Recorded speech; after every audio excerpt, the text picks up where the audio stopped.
Aujourd'hui, je vais répondre à une question qu'un abonné a postée sur Facebook. Qu'est-ce que je fais si je suis laid? Comment est-ce que je fais pour sortir du célibat? Comment est-ce que je fais pour sortir de la tristesse d'avoir un physique qui ne me plaît pas? Et est-ce qu'il est possible de sortir de cette situation? Salut toi! Je m'appelle Tevye Cohn, je suis coach en développement personnel et j'aide les gens à changer radicalement leur point de vue sur leur vie et leur manière de vivre, de se comporter en 3 mois seulement. La question de cet abonné, elle a été vraiment touchante pour moi parce que vous savez ce qui est positif ou négatif, ce qu'on trouve positif ou négatif chez les gens, c'est ce qu'on retrouve en miroir chez soi. Et j'ai ressenti cette tristesse tellement forte chez cette personne qui disait que il était laid et ça m'a vraiment touchée à l'intérieur. Je me suis dit waouh, qu'est-ce que je peux faire? Parce que je suis passée par là, à me trouver moche et tout, avec plein de gens qui me disaient mais non, Tevye, t'es très jolie, t'es une très jolie fille. Et je me disais mais ils le pensent vraiment? Au début je me disais ils le pensent pas, ils font ça pour... c'est qu'un compliment. Et puis à partir du moment où il y a plein de gens qui te le disent en même temps, tu te dis ils le pensent vraiment, mais ils ont tort. Et du coup, à partir de là, il y a une espèce de sentiment de non-retour qu'on peut pas dépasser, de se dire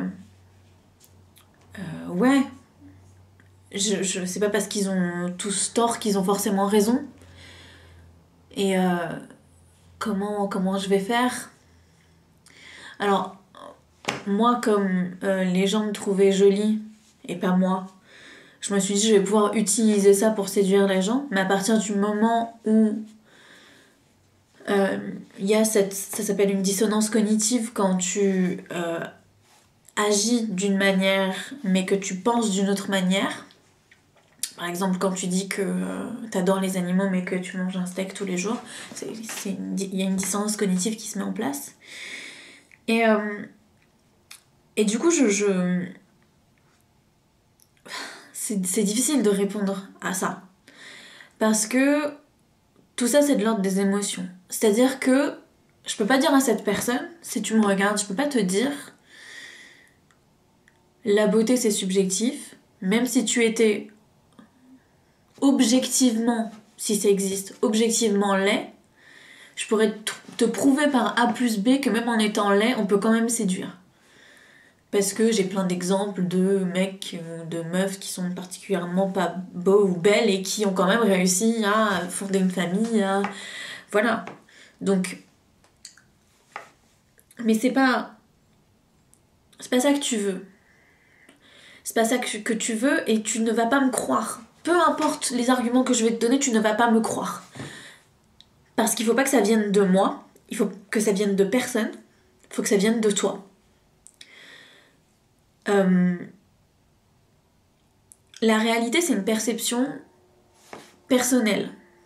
C'est-à-dire que si on passe tous les deux un IRM et qu'on nous montre avant tous les deux la même image, la même couleur verte, qu'on passe l'IRM, il y a des parties différentes de notre cerveau qui vont s'allumer. Et pourtant, ça sera la même image objectivement. Parce que la perception de la réalité, elle se fait sur plein de critères, l'expérience de vie, la famille, l'environnement, la génétique, etc., etc.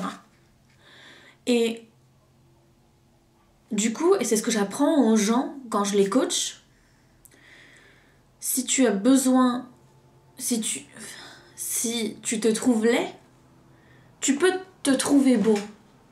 Et plus tu te trouves beau, plus tu prends l'assurance nécessaire pour que les gens te trouvent beau aussi. Et ensuite, passer à autre chose. Mais pour ça, il faut décider. Il faut décider en un instant comme ça. Je décide à partir d'aujourd'hui d'arrêter de m'auto-flageller et d'être gentille avec moi. Je décide d'être gentille et je vais passer à autre chose. Et je vais décider de me regarder dans le miroir et d'arrêter de me dire je suis laid, je suis laid, je suis laid. Et j'avais une amie, je sais plus si j'en ai parlé dans une de mes vidéos, je suis certaine que j'ai parlé de ça dans une de mes newsletters. Et d'ailleurs, si t'es pas abonné à ma newsletter, je t'invite à le faire dans la description, sur mon site internet. J'avais une amie très très proche de moi que j'ai connu pendant 13 ans et nos chemins se sont séparés, qui se regardaient tous les jours dans la glace et qui se disaient « Je suis moche, je suis vraiment qu'une grosse baleine ». Voilà, elle se trouvait grosse et elle se trouvait laide. Quel message est-ce que tu renvoies à ton inconscient quand tu fais ça?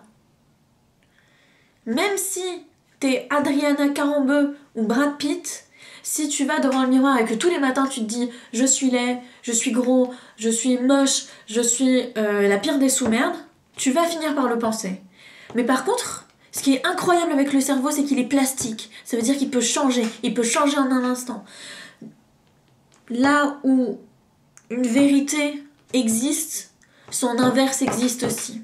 Donc si tous les matins tu peux te dire et instiller dans ton cerveau « je suis laid », tu peux aussi t'instiller la pensée inverse. « Je suis beau ».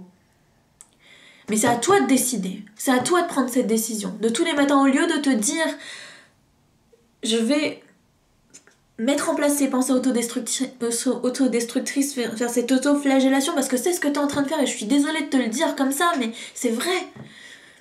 Au lieu de mettre en place cette auto-flagellation tous les matins et de te dire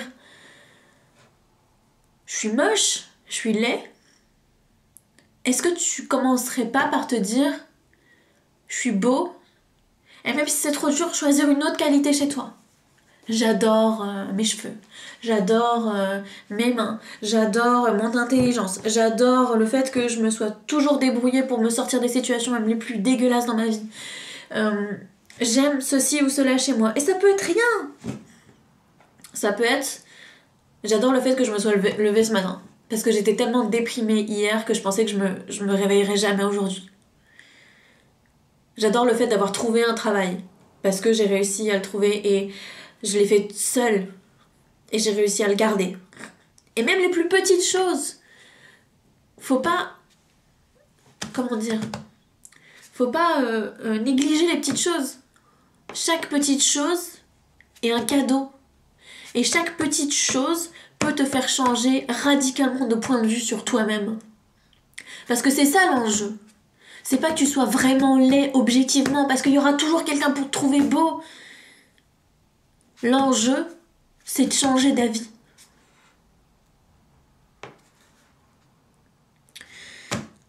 Et si t'arrives pas à changer d'avis tout seul, je t'invite réellement à te faire aider. Par un psy, par un coach, par n'importe quel thérapeute, même un ostéo, je sais pas. Mais tu peux pas rester dans cet état d'autodestruction qui va forcément mal finir. Forcément. Et ça peut être très grave. Et une dépression, c'est mortel, les gars. C'est mortel. On finit par se tuer à la fin d'une dépression. Donc, faites-vous aider. Et si tu as envie que ce soit moi qui t'aide, il y a un lien dans la description, un lien Calendly pour prendre un rendez-vous téléphonique avec moi qui est gratuit et qui est là pour que je vois si moi je peux t'aider et si toi tu as envie que je t'aide. Et voilà. Et si c'est ok, ce sera trop cool. Et si ça ne l'est pas, c'est ok aussi et tout va bien. J'espère que cette vidéo aura pu aider qui que ce soit. Si ça t'a aidé, n'hésite pas à laisser un pouce bleu en bas, à laisser un commentaire dans la description pour poser des questions, n'importe lesquelles, si jamais t'as besoin de renseignements.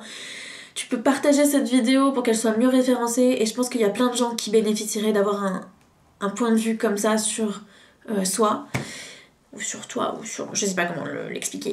Voilà. C'est tout. Allez, bisous.